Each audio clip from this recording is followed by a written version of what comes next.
या मालिकेच्या आजच्या भागात आपण पाहणार आहोत अखिल आकाशला म्हणत असतो की दादा मला माफ कर, मी तनयाच्या बोलण्यामध्ये आलो. मला वाटत होतं की आपणही खूप मोठी झेप घ्यावी, खूप काम करावं. जसं तुला पुरस्कार मिळाला होता तसं मला सुद्धा मिळवायचा होता आणि म्हणून मी हे सगळं केलं. आणि ते ऐकून आकाश त्याला समजावतो की अखिल, मला माहिती आहे तुला खूप पुढे जायचं आहे आणि तू नक्की जाशील. मात्र मला असं वाटतं की पुढे जाताना, झेप घेताना आपण आपल्या आजूबाजूला जी अनुभवी माणसं असतात त्यांचासुद्धा सल्ला घ्यावा, म्हणजे मग आपण जे काही काम करतो ते यशस्वी होतं. आणि आकाशचं ते बोलणं अखिललासुद्धा पटतं. तितक्यात वसुंधरासुद्धा त्या ठिकाणी येते. तर आकाश अखिलला म्हणत असतो की अखिल, खरंच तू या प्रोजेक्टसाठी खूप मेहनत घेत होता आणि त्यामधूनच तुझी पॅशन दिसून येते. पण मला एक गोष्ट जाणून घ्यायची आहे, तू या प्रोजेक्टसाठी इतका मोठा फंड कुठून गोळा करणार होता? नेमकं काय करायचा विचार केला होतास तू? आणि ते ऐकून अखिल आकाश आणि वसुंधराला सांगतो की मी आपल्या घरावर लोन काढणार होतो आणि त्यासाठी बाबांनी घराचे डॉक्युमेंट्ससुद्धा दिले होते. आणि ही गोष्ट ऐकून आकाश आणि वसुंधराला तर मोठा धक्काच बसतो. तर अखिल त्यांना सांगत असतो की खरं तर मला बाबांसोबत बोलायची खूप भीती वाटत होती, त्यामुळे मग तनयाच बाबांसोबत बोलली. तिने त्यांना कन्व्हिन्स केलं, त्यांच्याकडून डॉक्युमेंट्स घेतले आणि बाबांनी तिला सांगितलं होतं की याविषयी घरात काही बोलू नको, म्हणून मग मी कोणाला काही सांगितलं नाही. आणि अखिलचं हे बोलणं ऐकून आकाश आणि वसूला आश्चर्य वाटतं. ती मनाशी विचार करत असते की बाबा असे घरात कोणालाही काही न सांगता त्या तनयाला घराचे डॉक्युमेंट्स का देतील. तितक्यात मग त्या तनयाच्या डॉक्टर त्या ठिकाणी येतात. अखिल त्यांना तनयाकडे घेऊन जातो. तर वसुंधरा आकाशसोबत बोलत असते, पण आकाश तिला म्हणतो की आत्ताच आपण आईबाबांना काही सांगायला नको, त्यांना आधीच खूप त्रास होत आहे. जर तनयाचं सत्य कळलं तर ते पूर्णपणे कोलमडून जातील. आणि त्यावर वसुंधरा हो म्हणते. तर दुसरीकडे तनया ते घराचे डॉक्युमेंट्स एका बॅगमध्ये ठेवते आणि मग लगेच बेडवर खूप आजारी असल्याचं नाटक सुरू करते. त्यानंतर अखिल आणि त्या डॉक्टर त्या ठिकाणी येतात. डॉक्टर हे नाटक करत अखिलला म्हणत असतात की मिस्टर ठाकूर, मी तुम्हाला सांगितलं होतं ना की तनयाची परिस्थिती नाजूक आहे, तुम्ही तिची काळजी घ्या. आणि मग त्यानंतर त्या तनयाला चेक करतात. चेक करत असताना त्या तिला इशारा करूनच फाईल कुठे आहे हे विचारतात. तर तनया देखील त्या बॅगकडे बघत त्यांना इशारा करते. आणि मग त्यानंतर डॉक्टर अखिलला सांगतात की तुम्ही मी जे सांगते ते मेडिसिन घेऊन या आणि तिची काळजी घ्या. आणि मग त्या पटकन ती बॅग घेऊन तेथून जाण्यासाठी निघतात. अखिल म्हणत असतो की डॉक्टर, मी तुम्हाला सोडायला येतो, पण त्या घाबरून म्हणतात की नाही नाही, तुम्ही तनयाजवळ थांबा, मी जाते. आणि मग त्यानंतर तनया अखिलला तिच्याजवळच बसवून घेते. तर त्या डॉक्टर पटकन घरातून बाहेर पडण्याचा प्रयत्न करत असतात, पण तितक्यात वसुंधरा त्या ठिकाणी येते आणि त्यांना थांबवते. ती त्या डॉक्टरांना विचारत असते की झालं का तनयाचं चेकअप? आणि त्यावर त्या डॉक्टर सांगतात की हो, झालं तनयाचं चेकअप. तिला खूप स्ट्रेस आहे आणि विकनेससुद्धा आला आहे, तुम्ही तिची काळजी घ्या. आणि त्यावर वसुंधरा म्हणते की ठीक आहे, पण तुम्ही लगेच कुठे निघालात? प्लीज थोडा वेळ बसा, चहा कॉफी घ्या. पण त्या डॉक्टर म्हणत असतात की नाही नाही, पेशंट माझी वाट बघत असतील. तर वसुंधरा म्हणत असते की बसा डॉक्टर, मला तुमच्याशी पेशंटविषयीच बोलायचं आहे. तर डॉक्टर विचारतात की काय बोलायचं आहे तुम्हाला? तर वसुंधरा त्यांना विचारते की मला सांगा, तुम्ही सोनोग्राफी कशी केली? आणि त्यावर त्या डॉक्टर विचारतात की हा काय प्रश्न आहे, कशी केली म्हणजे? आणि त्यावर वसुंधरा म्हणते की मला जाणून घ्यायचं आहे की तनया खरंच प्रेग्नेंट आहे की नाही. आणि त्यावर त्या डॉक्टर चिडून विचारतात, म्हणजे तुम्हाला माझ्यावर संशय आहे का? तुम्ही काय बोलताय, तुम्हाला कळतंय का? सोनोग्राफीच्या रिपोर्टमध्ये दिसलं होतं की तनया प्रेग्नेंट आहे, मग तुम्ही असं कसं बोलू शकता? आणि ते ऐकून वसुंधरा म्हणते, तुम्ही खरंच डॉक्टर आहात की बहुरूपी आहात? स्वतःला डॉक्टर म्हणून घ्यायला लाज वाटत नाही का? आणि ते ऐकून ते डॉक्टर घाबरून म्हणते की हे काय बोलताय तुम्ही, तुम्हाला कळतंय का? एकतर तुम्ही मला घरी बोलावलं आणि आता माझा असा अपमान करताय का? आणि त्यावेळी वसुंधरा म्हणते की डॉक्टर, विसरलात का तुम्ही? तुम्ही स्वतःच्या तोंडाने कबूल केलं होतं की तुम्ही सोनोग्राफी कशी करता ते. आणि त्यावेळी डॉक्टरांना कळत नाही की वसू नेमकं काय बोलते.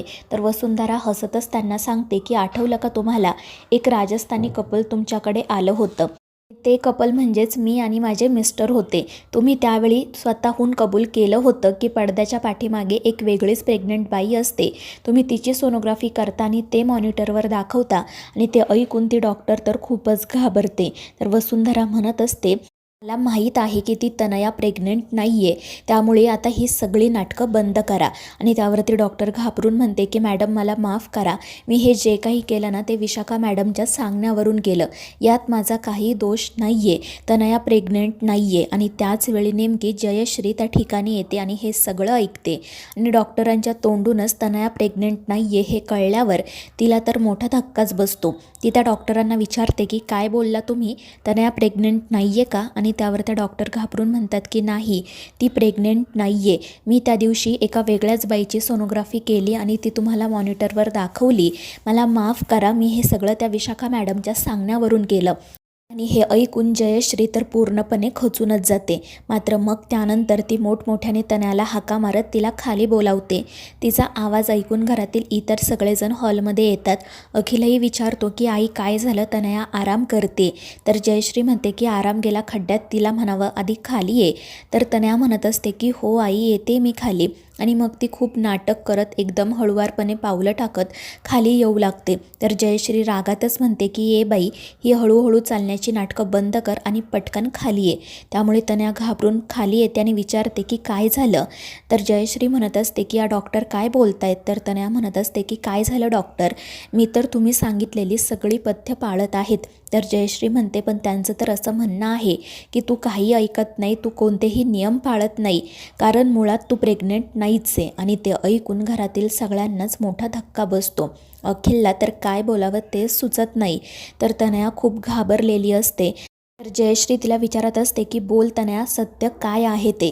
तर तनया सरळ तिच्या पायाशी बसते, हात जोडते आणि रडतच माफी मागत म्हणते की आई मला माफ करा. आणि ते ऐकून घरातील सगळेच जण खूप चिडतात. तर त्या डॉक्टर तेथून पळून जाण्याचा प्रयत्न करत असतात, परंतु वसुंधरा त्यांना पकडून ठेवते. तर इकडे तनया रडतच सगळ्यांची माफी मागत असते. तर जयश्री तिला या सगळ्याचा जाब विचारते. ती म्हणत असते की तनया काय हे सगळं, तू का हे नाटक केलं. तर तनया रडतच म्हणत असते की आई वसुवहिनी मला खूप कामं सांगायची आणि म्हणून मी हे प्रेग्नन्सीचं नाटक केलं. आणि ते ऐकून घरातल्यांना तर मोठा धक्काच बसतो. जयश्री म्हणत असते की अगं तनया, आम्ही सगळेजण किती आनंदात होतो, या घरचा वारस येणार, तू प्रेग्नंट आहे हे कळल्यापासून सगळेच जण किती खुश होते. आम्ही किती स्वप्न पाहिली होती, किती गोष्टी ठरवल्या होत्या. तू मात्र त्या सगळ्यावर पाणी टाकलं. तुला असं वागताना लाज वाटली नाही का गं? तुला हे सगळं बघताना खूप मजा येत असेल ना. अवनीने तुझ्यासाठी वेगवेगळे पदार्थ बनवले, त्या वसूने तुझ्यासाठी किती धावपळ केली, मात्र तुला आमचं काहीच वाटलं नाही. उलट तू सगळं हे हसत बघत होती, तुला लाज वाटत नाही का गं? आणि मग अखिलसुद्धा तनयाला खूप सुनावतो. तो म्हणत असतो की तू यातसुद्धा खोटेपणा केलास का गं? तो तर पूर्णपणेच खचून गेलेला असतो, परंतु आकाश त्याला धीर देतो.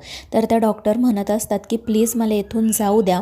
पण वसुंधरा म्हणते की डॉक्टर कुठे निघालात तुम्ही, अजून तुमच्याकडून खूप साऱ्या प्रश्नांची उत्तरं जाणून घ्यायची आहेत. तर त्या डॉक्टर म्हणत असतात की आता काय आहे, मी सांगितलं ना तुम्हाला सगळं. पण वसुंधरा म्हणते की नाही, तुम्ही येताना तुमच्याकडे एकच बॅग होती, मग आता ही दुसरी बॅग कशाची आहे. तरीही ती डॉक्टर म्हणते की हे माझे डॉक्युमेंट्स आहेत. मात्र वसुंधरा म्हणते की नाही, मला ही बॅग चेक करायलाच हवी.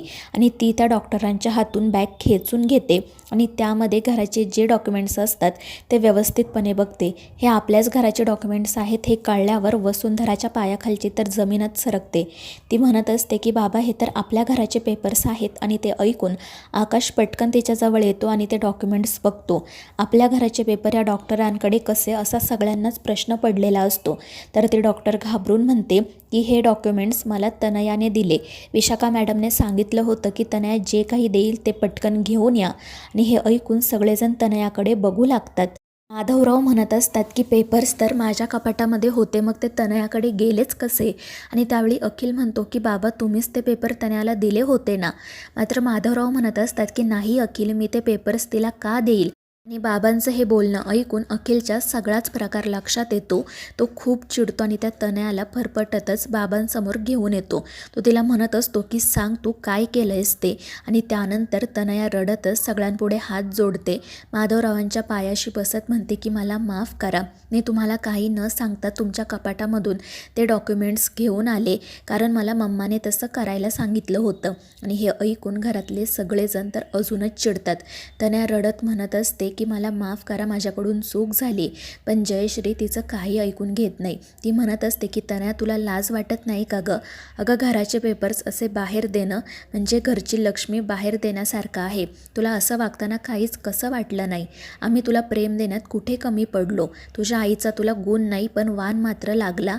तू इतक्या खालच्या पातळीला जाशील असा आम्ही विचारही केला नव्हता. काय चुकलं गं आमचं? आणि मग त्यानंतर ती तनयाच्या कानाखाली मारते. त्यामुळे तनया तर अजूनच घाबरते. तर मित्रांनो, या मालिकेच्या पुढील भागांमध्ये आपण पाहणार आहोत तनया वसूचे पाय पकडून तिला म्हणत असते की वसू वहिनी मला माफ कर, पण या घरातून बाहेर काढू नको.